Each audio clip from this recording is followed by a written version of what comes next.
Ladies and gentlemen, we all know that the American flag has endured in its many forms as the ultimate symbol of freedom, justice, and the American way.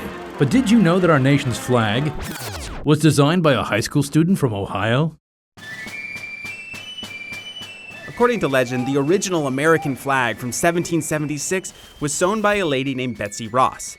It had 13 stars in a circle representing America's original 13 states. As more states joined the Union, people kept adding more stars to the flag. So by 1958, the US flag had a total of 48 stars for the 48 states of that time. Which brings us to our high school student, Robert Heft. Robert's history teacher gave his students an open-ended assignment. Make a project illustrating your interest in American history. It could be anything. So Robert, who was jazzed about hearing that Alaska and Hawaii were going to become states, cut up an old 48-state flag in his grandparents' basement and designed his own vision for a 50-state flag. When he turned in his final assignment, Robert's teacher said, "Anyone can make a flag, and it's got the wrong number of stars." The grade came back a B-. Robert tried to explain his idea to his teacher, who replied, "I'll change your grade when your flag is accepted by the US Congress." Game on. Robert wrote 21 letters and called the White House 18 times until one day in 1960, Robert's phone rang. Hello? Hello, Robert Heft? It was President Eisenhower with news that Robert's 50-state flag design had actually been chosen as the new official flag of the United States. The president invited Robert to Washington, where he saw his American flag fly for the first time on July 4th, 1960. Since then, Robert's 50-state flag has remained unmatched as the quintessential symbol of America. But I know what you're thinking. Whatever happened to that B-? Robert's teacher honored his promise and changed the grade to an A.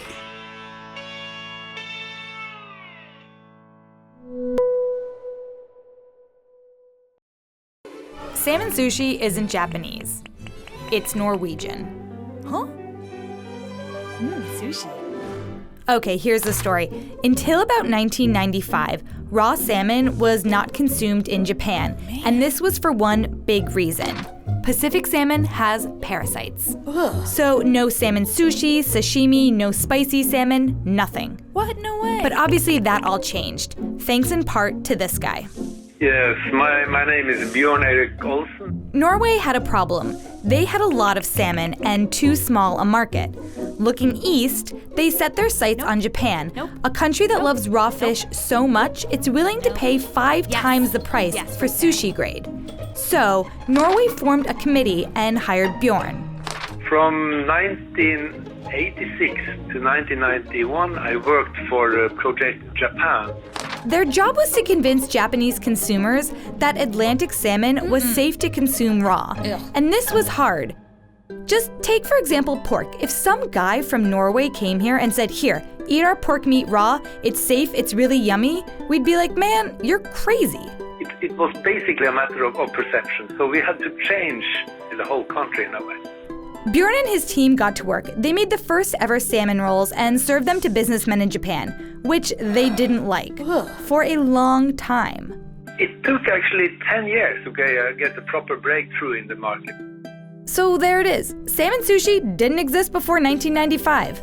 Bjorn, on behalf of the world, we thank you.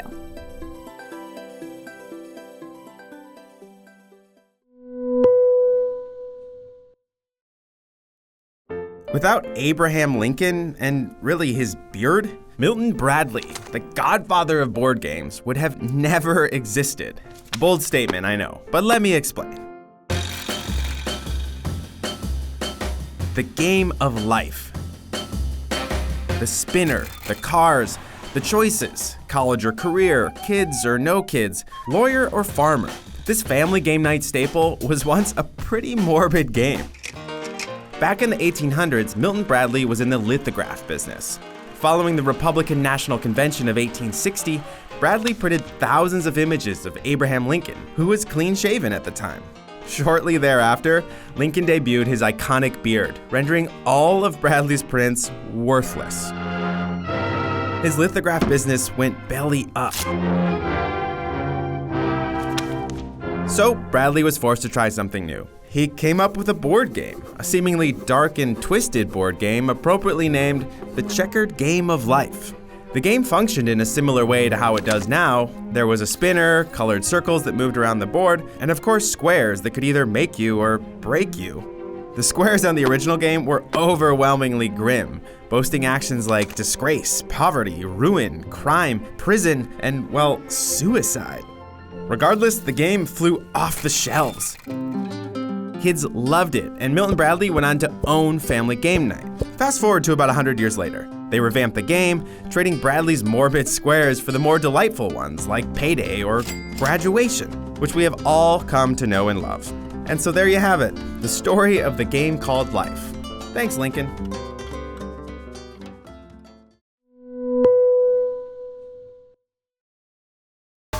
Tootsie Rolls seem simple enough, that piece of gooey chocolate wrapped up in a perfect little bite. But believe it or not, these tasty treats saved the lives of U.S. Marines in the Korean War. So good. In 1950, at the North Korean Chosin Reservoir, U.S. Marine troops were engaged in battle. The Marines were running out of ammunition and called for an airdrop of 60mm mortar rounds. Codename for these bullets? Tootsie Roll. When the supplies fell from the sky, troops were surprised to find boxes filled with the actual candies. Where are the bullets? This fluke turned out to be a blessing in disguise. Freezing cold temperatures had cracked vehicle fuel lines, leaving troops stranded. And although the candies were frozen, they softened easily in the mouths of servicemen. So good. Marines quickly realized they could melt the candies down to a putty and seal the broken pipes. Good as new. When the chocolate refroze, they were able to drive to safety in their newly functional vehicles. The Marines who successfully escaped the reservoir admit that Tootsie Rolls had a big hand in their survival, and they call themselves the Chosen Few. I'd call that a pretty sweet victory.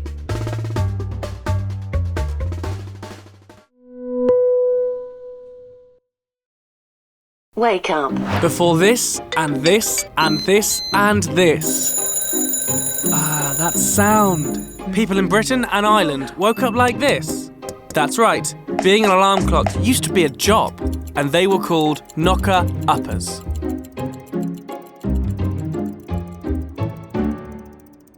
We're travelling back in time for this one, so let's get a historian in here. Do I sit here? Yeah, fantastic. Oh, yeah, sorry I'm late. The knocker-upper didn't call. Good one, Richard. My name's Richard Jones, and I'm an author on the history of London. Okay, let's see if we got this right. From the early 1800s to the 1960s, waking people up was a paid job? Yes. And this was done with a bamboo pole? Oh, yes, most certainly. This is the age where people are starting to work in factories. They've got to be up early for their shift. And of course, most people are on minimal wages. They haven't got alarm clocks in their house. Consequently, there's no one to wake them up. So that's where the knocker-up or the knocker-upper came in. See, in big industrial cities like London, Birmingham and Manchester, knocker-uppers used poles to reach the windows. And these poles had a hook or knob at the end, which made them pretty effective. You could sort of scratch that down the window, a bit like nails going down the blackboard. Wakey, wakey! Other knocker-uppers, mostly women, used pea shooters to aim at the windows. Or not. But why not just shout? Wake up, wake up! Well, you do have to keep the neighbours in mind. So the big question is, who knocks up the knocker-upper? The evidence suggests that the knocker-upper just didn't go to bed. Sometimes the knocker-upper might tune himself to be able to wake up at 3 a.m. Ah, mystery solved. Hey! Play us out, Richard. We had a knocker-up, and our knocker-up had a knocker-up. And our knocker-up's knocker-up didn't knock our knocker-up. So our knocker-up didn't knock us up, because he's not up. When you think of Japanese cuisine, a few foods come to mind. Sushi. Did you know that salmon sushi is actually Norwegian? Yeah, we did a story on that one. Maybe you think of mochi. We did that one too. And tempura. But guess what? Tempura is actually a Portuguese dish. Oh boy, here we go. The Japanese tempura you know is done two ways, either with seafood or with vegetables. Right, and the batter is light, made with cold water, wheat flour, and egg. Pretty standard. This tempura can be found dating back to the end of the 16th century in Japan. But as we know, Japan is much older than that. So why did it suddenly show up? The answer is Portugal!